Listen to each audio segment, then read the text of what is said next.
আসসালামু আলাইকুম রহমতুল্লাহি ওবরকাতুহ। সম্মানিত দর্শক, বর্তমান বাংলাদেশের যে জটিল রাজনীতি, সেই রাজনীতিতে প্রধান যে রাজনৈতিক শক্তিগুলো রয়েছে, বিএনপি এবং আওয়ামী লীগ, এই দুটো রাজনৈতিক দলই এখন নেতৃত্ব শূন্যতায় ভুগছে। যেহেতু আওয়ামী লীগ পরাজিত হয়েছে এবং সেই পরাজয়ের যে জায়গাটি, বিজয়ী হিসেবে মূলত জনপ্রিয়তার দিক থেকে বিএনপির প্রাপ্য। তো সেই যে প্রাপ্তি, সেটিকে ম্যাটেরিয়ালাইজ করার জন্য একটি শক্ত নেতৃত্ব এবং শক্ত অবকাঠামো এবং সাংগঠনিক কাঠামো দরকার। আর সেটা যদি না হয়, তাহলে যে সম্ভাবনাটা তৈরি হয়েছে বাংলাদেশ জাতীয়তাবাদী দল তথা বিএনপির জন্য, এটি আবার তাদের জন্য বুমেরাং হয়ে যাবে। এবং আমরা অতীতকালে যেটা দেখেছি যে দুটো সেই বিপর্যয় বিএনপির জীবনে এসেছে। প্রথম বিপর্যয় হলো জাস্টিস সাত্তার সাহেব যখন প্রেসিডেন্ট নির্বাচিত হলেন এবং যেভাবে তাকে ক্ষমতাচ্যুত করে হুসাইন মোহাম্মদ এরশাদ সাহেব ক্ষমতা নিয়ে নিলেন, এটিকে রীতিমতো বিএনপিকে প্রাসাদ থেকে বের করে দেওয়ার মতো একটা অবস্থা তৈরি হয়েছিল সেই সময়টিতে। অকল্পনীয় একটি বিপর্যয়, যেটি বিএনপি নেতাকর্মীরা আশা করেনি, এবং সেটি বিএনপির যে মেরুদণ্ড অনেকটা ভেঙে দিয়েছে। মূল কারণটা হলো শহীদ প্রেসিডেন্ট জিয়াউর রহমানের নিহত হওয়ার পর পুরো দলটি মানসিক বিপর্যয়ের মধ্যে পড়েছিল এবং দলের নেতৃত্বে তখনও বেগম জিয়া বা পরিবারের কেউ তখনও ছিলেন না। আর প্রেসিডেন্ট জিয়াউর রহমান, উনি পারিবারিক রাজনীতি বা পরিবারতন্ত্র এই জিনিসগুলো বিশ্বাস করতেন না। ফলে তার আপনজন, সেটা শ্বশুরের পক্ষের হোক কিংবা নিজের ভাই ব্রাদার হোক, তাদের কাউকেই রাজনীতি, রাজকর্ম এর ধারের কাছে তিনি আসতে দিতেন না। ফলে কি হলো, বিএনপি সত্যিকার অর্থে একটি প্রগতিশীল গণতান্ত্রিক শক্তি হিসেবে গড়ে উঠেছিল। এবং এই ধারাটা যদি অব্যাহত থাকতো, তাহলে কিন্তু আওয়ামী লীগেরও একই অবস্থা হতো, অর্থাৎ আওয়ামী লীগে পরিবারতন্ত্র প্রতিষ্ঠিত হতো না। আপনাদেরকে একটা উদাহরণ দিই যে সময়টিতে বিএনপি মূলত পরিবারতন্ত্রের বাইরে গিয়ে একটি গণতান্ত্রিক পদ্ধতিতে তার দলটিকে, অর্থাৎ প্রেসিডেন্ট জিয়া তার দলটিকে ওইভাবে বিন্যস্ত করেছিলেন, যার প্রেক্ষিতে এই দলের প্রেসিডেন্ট প্রার্থী হিসেবে জাস্টিস সাত্তারের মতো মানুষ আসতে পেরেছিলেন, যার সঙ্গে বিএনপির কোনো পারিবারিক বন্ধন নেই। তো এই অবস্থা যখন চলছিল, তখন আওয়ামী লীগের প্রার্থী হয়েছিল কারা? তখন শেখ সেলিম, শেখ ফজলুল হক মনির কোনো আত্মীয় স্বজন, বঙ্গবন্ধুর কোনো আত্মীয় স্বজন কিন্তু আসেননি। প্রেসিডেন্ট জিয়ার জমানাতে দুটো রাষ্ট্রপতি নির্বাচন হয়েছে। এই দুটো রাষ্ট্রপতি নির্বাচনে একবার কর্নেল এম এ ওসমানী, তাকে আওয়ামী লীগ প্রার্থী করেছে, আরেকবার ডক্টর কামাল হোসেন সাহেবকে প্রার্থী করা হয়েছিল, এবং দুটোই পরিবারতন্ত্রের বাইরে। কিন্তু এরশাদ এসে, হুসাইন মোহাম্মদ এরশাদ এসে এইরকম একটা পরিবেশ এবং পরিস্থিতি তৈরি করলেন, যে পরিবেশ এবং পরিস্থিতির কারণে বাংলাদেশে পারিবারিক রাজনীতিটা অপরিহার্য হয়ে পড়ল।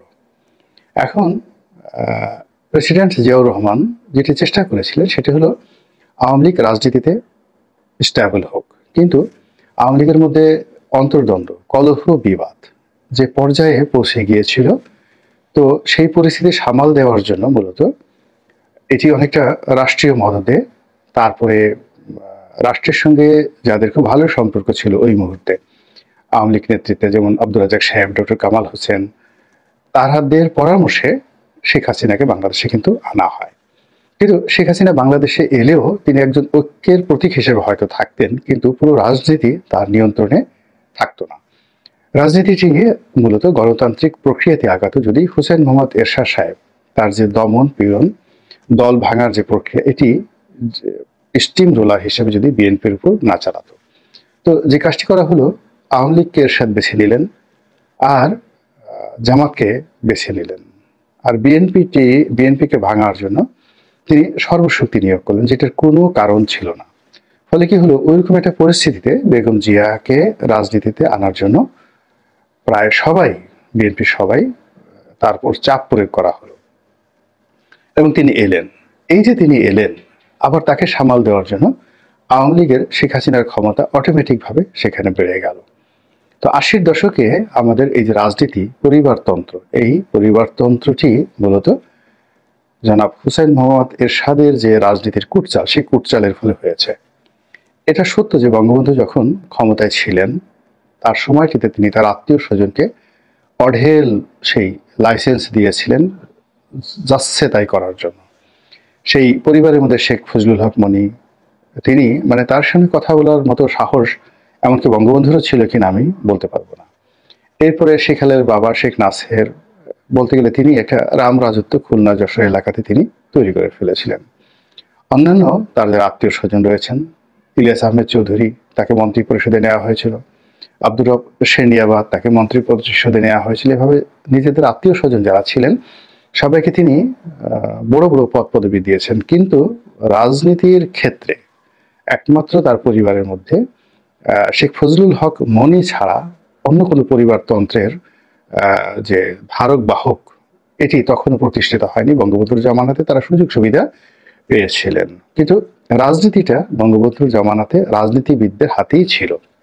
ফলে কি হলো, বঙ্গবন্ধুর যে বিয়োগাত্মক যে পরিণতি, সেই পরিণতির পরে বিএনপির যে নেতৃত্ব তখনও প্রতিষ্ঠিত হয়নি, কিন্তু আওয়ামী লীগের যে নেতৃত্ব এটি ছিল একেবারেই পরিবার প্রথার বাইরে। শেখ পরিবারের কাউকে ওই সময়টিতে কেউ ডাকেনি বা তারা আসেনি। পুরো একটি রাজনৈতিক প্রক্রিয়া, সেটা মিজানুর রহমান চৌধুরী সাহেব বলেন, আব্দুল মালিক উকিল বলেন, টাঙ্গাইলের মান্নান সাহেব বলেন, মানে ওনাদের নেতৃত্বে আওয়ামী লীগ দেখা গেল একেবারে 1981 সন পর্যন্ত, বঙ্গবন্ধু কন্যা ফিরে আসা পর্যন্ত পুরো আওয়ামী লীগটিকে একটি রাজনৈতিক প্ল্যাটফর্মের উপর দাঁড় করানোর চেষ্টা করেছে। কিন্তু এখানে যে ঘটনাগুলো ঘটেছে সেটা হলো দলীয় বিভেদ, বিসংবাদ, মারামারি, কাটাকাটি এমনভাবে ঘটেছে যে এই ঐক্যটা স্থাপন করার জন্য আসলে শেখ হাসিনার উপস্থিতিটা খুব জরুরি হয়ে পড়েছিল। আমরা আলোচনাটা এখানে রাখি।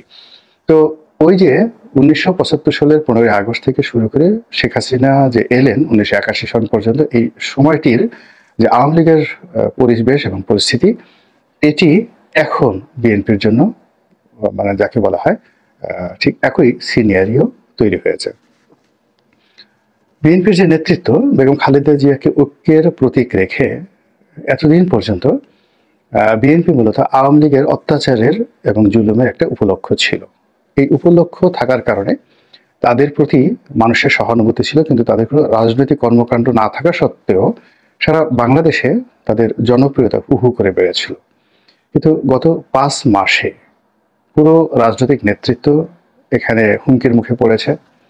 দলের মধ্যে অভ্যন্তরীণ দ্বন্দ্ব, সংঘাত, বিভেদ এবং বিসংবাদ, এটি 75-এর 15ই আগস্ট থেকে 1981 সন পর্যন্ত আওয়ামী লীগের মধ্যে যে দ্বন্দ্ব ফ্যাসাদ ছিল তার চাইতে হাজার গুণ বেশি হয়ে গেছে। এর কারণ হলো আওয়ামী লীগ তখন শুধুমাত্র পদ পদবীর জন্য লড়াই সংগ্রাম করেছে এবং নিজেদের মধ্যে দ্বন্দ্ব সংঘাত করেছে।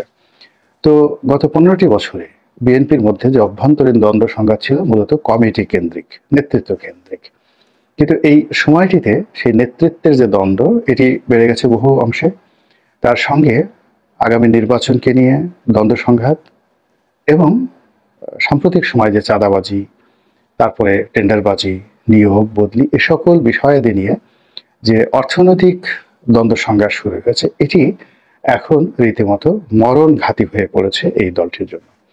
এখন এই দলটিকে নিয়ন্ত্রণ করার জন্য তারেক রহমানের যে উপস্থিতি, এই উপস্থিতিটা একেবারে রীতিমতো ফরজে আইন। এটি না হলে এই দলের অস্তিত্বকে টানাটানি লাগবে। আমি প্রথম থেকে যে বিষয়টি লক্ষ্য করেছি সেটা হলো, যখন 5ই আগস্টের এই প্রেক্ষাপট ঘটল, গণ অভ্যুত্থান বা বিপ্লব, তখন সংগতির কারণে আমার মনে হয়েছে যে বাংলাদেশে বেশ কয়েকবার পট পরিবর্তন হওয়ার একটা সম্ভাবনা রয়েছে এবং ডক্টর মোহাম্মদ ইউনূসের সরকার ভালো করতে পারবে না। তো ওই সময়টিতে তারেক রহমান সাহেব যদি বাংলাদেশে আসেন, তাহলে তার প্রতি আক্রমণ কিংবা তার প্রতি যে আত্মঘাতী হামলা, এটি অপরিহার্য হলেও হতে পারে। এই জন্য আমি মনে করেনি চেয়েছি যে উনি না আসুক। কিন্তু এখন মানে এমন একটা পরিবেশ পরিস্থিতি তৈরি হয়েছে যে বিএনপি থাকবে কি থাকবে না, তারেক রহমান আসবেন কি আসবেন না, এটার উপর কিন্তু সবকিছু নির্ভর করছে। উনি এখন লন্ডনে থেকে যে দিক নির্দেশনা দিচ্ছেন, যে সকল বৈঠক করছেন, এই সকল বৈঠক বা দিক নির্দেশনা গত 15 বছর হয়তো কার্যকর ছিল, কিন্তু এখন এগুলো তার নেতাকর্মীদের মধ্যে কোনো রকম প্রতিক্রিয়া তৈরি হচ্ছে না। এখন এই মুহূর্তে তার যে উপস্থিতি এবং তারকে ঝুঁকে নেওয়া তার জন্য এই মুহূর্তে অত্যন্ত জরুরি, এবং এই কাজটি যদি তিনি না করেন তাহলে তার দলের যে অস্তিত্ব, সেই অস্তিত্ব নিয়ে টানাটানি লেগে যাবে। এখন যে অবিশ্বাস্য ঘটনাগুলো ঘটছে বাংলাদেশে, যেটি আমরা 3 মাস আগেও কল্পনা করতে পারিনি। ছাত্রদল এবং ছাত্র শিবির মুখোমুখি, এবং ছাত্র শিবিরের সঙ্গে ছাত্রদলকে প্রতিযোগিতা করতে হচ্ছে। জামাতের কাছ থেকে বিএনপিকে নসিহত শুনতে হচ্ছে, এবং জামাত যেভাবে সামাজিক মাধ্যম, তারপরে বিভিন্ন সরকারি দপ্তরের পোস্ট অ্যান্ড পোর্টফোলিও, এরপর জনমানুষে যে একটা ভাইব তৈরি করে ফেলেছে।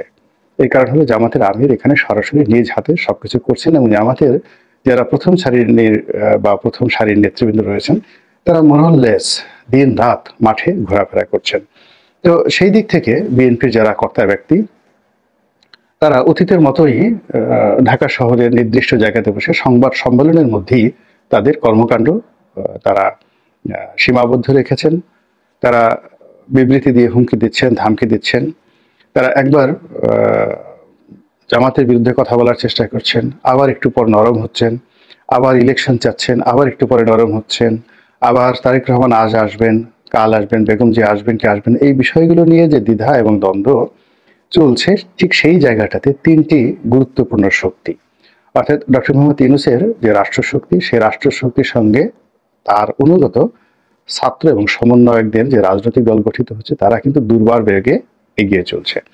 এবং এই তাদের এগুলোর সঙ্গে সঙ্গে এখানে শক্তিশালী বিএনপির নেতৃবৃন্দ যারা আছেন, যারা এই বর্তমান বিএনপি নেতৃত্বের প্রতি খুশি নন, তারা এবং আওয়ামী লীগের নেতৃবৃন্দ, তাদেরকে এই কিংস পার্টিতে ঢুকানোর জন্য সর্বোচ্চ চাপ প্রয়োগ করা হচ্ছে। এবং আমাদের দেশের রাজনীতিতে শেষ বলে কথা নেই। রাজনীতিবিদরা যে কোনো সময় যে কোনো কথা বলতে পারে, আমরা যেটাকে সাধারণ ভাষায় পোল্টি বলি। যেমন শাহজাহান ওমর সাহেবের মতো মানুষ অলানে ছাড়ের একেবারে আওয়ামী লীগে যোগদান করলেন। আবার জেলের মধ্যে, যেহেতু তিনি তার নির্বাচনী এলাকায় খুবই জনপ্রিয়, অত্যন্ত জনপ্রিয়, ফলে তিনি 10 বার দল পাল্টালেও তার এলাকার তার যে সিট, এটি তিনিই পাবেন। তো কাজে তিনি যদি আবার কিংস পার্টিতে যোগ দেন এবং তাকে যদি বলা হয় তোমাকে মন্ত্রী করা হবে, টাকা দেওয়া হবে, মামলা মোকদ্দমা সবকিছু নিয়ে যাওয়া হবে, তো 80 বছর বয়সে তিনি যদি হঠাৎ করে এই সিদ্ধান্তগুলো নিয়ে ফেলেন এবং এসে তার নির্বাচনী এলাকা সহ তিনি যদি ঝালকাঠি এলাকা যদি নিজের মধ্যে নিয়ে নেন কথার কথা, তাহলে তাকে মোকাবেলা করার মতো তার নির্বাচনী এলাকায় সেই পুলিশ প্রশাসন তার সঙ্গে থাকলে বিএনপির এখনকার নেতৃত্ব তার সঙ্গে পেরে উঠবে না। একইভাবে ভোলাতে এই কিংস পার্টির টার্গেট আছে 3 থেকে 4 জন বিভিন্নভাবে। তাদেরকে যদি, তাদের জনপ্রিয়তা রয়েছে, তাদের শক্তিমত্তা রয়েছে, এবং এখানে আওয়ামী লীগ আছে, বিএনপি আছে, তো সেখানে এবং বিএনপির কেন্দ্রীয় যারা নেতৃত্ব রয়েছেন তারেক রহমান সাহেবের সঙ্গে ভোলার এই যে নেতৃত্ব, তাদের ইন্টারনাল রিলেশনশিপ কিন্তু ভালো না। তো ঝালকাঠি গেল, ভোলা গেল, পিরোজপুরের একই অবস্থা, বরিশাল সদরের একই অবস্থা। এভাবে আমি অন্তত পক্ষে 100 সিটের আমি সার্বিক অবস্থা বলে দিতে পারবো। খুলনাতে যে পরিবেশ পরিস্থিতি আছে, তো সেখানে যদি doctor Mohammad Yunus meticulously pick up করতে চান বিএনপি নেতাদেরকে, এমনকি আওয়ামী লীগের নেতাদেরকে পিক আপ করতে চান, তো সেখানে যে পরিবেশ পরিস্থিতি সৃষ্টি হবে, যা বিএনপির জন্য রীতিমতো একটা মরণদশা হয়ে পড়বে। তো এই পরিস্থিতিটা মোকাবেলা করার জন্য এখন জনাব তারেক রহমান সাহেবকে ঝুঁকি নিতে হবে, এবং তিনি যদি এই মুহূর্তে বাংলাদেশে আসেন এবং তিনি যদি মুভ করেন তৃণমূলের মতো সংগঠনের সঙ্গে, এখন দূর থেকে তিনি যেভাবে কথা বলছেন ওটা না করে জামাতের আমির যেটা করছেন, যেভাবে ছুটছেন, তিনি যদি প্রতিটি জেলাতে এভাবে ছুটতে থাকেন, একেবারে হেলিকপ্টারে করে ডেইলি তার পিতার মতো 3 থেকে 4টি জনসভা করেন, সকালে একটা, দুপুরে একটা, বিকালবেলা একটা, এবং এই 3টি জনসভা যদি প্রতিটা জেলাতে করেন, মুহূর্তের মধ্যে ধুম ছুটে যাবে। এবং বিএনপির যারা প্রতিদ্বন্দ্বী, তারা 2 চোখে রীতিমতো মরীচিকা দেখবে। এগুলো এক। 2 নম্বর হলো যে বিএনপির যে সমস্ত লোকজন এই মুহূর্তে বাড়াবাড়ি করছে, যা তিনি ওই জায়গা থেকে দমন করতে পারছেন না, কিন্তু তিনি যদি কোনো একটি জেলাতে গিয়ে নাম ধরে ধরে বলেন যে আমি এই লোকদেরকে রাজপথে দেখতে চাই না, আমার কাছে অভিযোগ আছে যে মানিকগঞ্জের অমুকে চাঁদাবাজি করে, আমার দলের লোক, আমি তাকে বহিষ্কার করলাম, এ যদি ঘর থেকে বের হয় তাকে পিঠমোড়া করে বেঁধে আপনারা গণধোলাই দিয়ে থানায় দেবেন। 1 সেকেন্ডের মধ্যে তার রাজনীতি মুহূর্তের মধ্যে শেষ। যে কথাটি এখন তিনি দূর থেকে বলতে পারছেন না, কিন্তু মানিকগঞ্জের মতো জায়গাতে বা কথার কথা সাভারের মতো জায়গাতে কিংবা কেরানীগঞ্জের মতো জায়গাতে তিনি, তার কাছে তো স্টাডি আছে কে কোন জায়গাতে কি কর্মগুলো করছে। তো যখন তিনি একটি জনসভা করবেন, সেই জনসভাতে 50,000 থেকে 1 লাখ লোক থাকবে। সেই 1 লাখ লোকের মধ্যে থেকে তিনি বহিষ্কার না করে 5 জন লোককে যদি অ্যাবান্ডন করে দেন, সেখান থেকে জাস্ট অ্যাবান্ডন করে দেন, মুহূর্তের মধ্যে সেই যে সিন্ডিকেট, এখন যে সিন্ডিকেটের বিরুদ্ধে কথাবার্তা হচ্ছে, পুরো সিন্ডিকেট তছনছ হয়ে যাবে। তো এই কাজগুলো এখন তাকে করতে হবে। যেভাবে আয়াতুল্লাহ খোমেনি ঝুঁকি নিয়েছিলেন, যেভাবে বেনজির ভুট্টো ঝুঁকি নিয়েছিলেন, যেভাবে এতদিন যাবত রাহুল গান্ধী ঝুঁকি নিয়ে যাচ্ছেন, একই ঝুঁকি এখন তারেক রহমান সাহেবকে নিতে হবে। কিন্তু তিনি এখন যে পরিবেশ পরিস্থিতি সৃষ্টি হয়েছে, যেটি 2 মাস আগে আমি কখনোই চাইতাম না যে তারেক রহমান সাহেব আসুক বাংলাদেশে, কিন্তু এখনকার যে পরিস্থিতি, সেই পরিস্থিতিতে তারেক রহমান সাহেব ওখানে নিরাপদে থাকতে পারবেন, নির্ভাবনা থাকতে পারবেন, এবং ওখানে বসে এখন তিনি যা করছেন তা তিনি আজীবন করতে পারবেন। কিন্তু দল ক্ষমতায় আসবেন, ক্ষমতায় আসার পর তিনি বাংলাদেশে আসবেন, এসে তারপর প্রধানমন্ত্রী হবেন, এটি এখনকার বাস্তবতায় এত কঠিন যে শুয়ের পেছন দিক থেকে, যেখানে আমরা সুতো ঢুকাই, সেখান দিয়ে যদি একটা উট ঢুকাতে বলা হয়, উটি যতটা কঠিন তার চেয়ে বেশি কঠিন হলো এখনকার বাস্তবতায় তারেক রহমান বিহীন বিএনপিতে।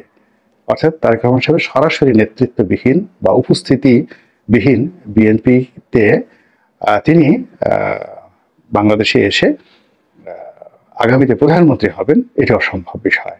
আর তার অনুপস্থিতিতে এই দলটি সুন্দর করে একটি নির্বাচন পরিচালনা করে ক্ষমতায় আসবে, সেটা আরো অসম্ভব বিষয়। আশা করি বিএনপি যারা সিনিয়র নেতৃবৃন্দ রয়েছেন, তারা সার্বিক পরিস্থিতি বিবেচনা করে দ্রুত সিদ্ধান্ত নেবেন। আল্লাহ আমাদের সবাইকে হেদায়েত দান করুন এবং হেফাজত করুন। আসসালামু আলাইকুম ওয়া রাহমাতুল্লাহি ওয়া বারাকাতুহু।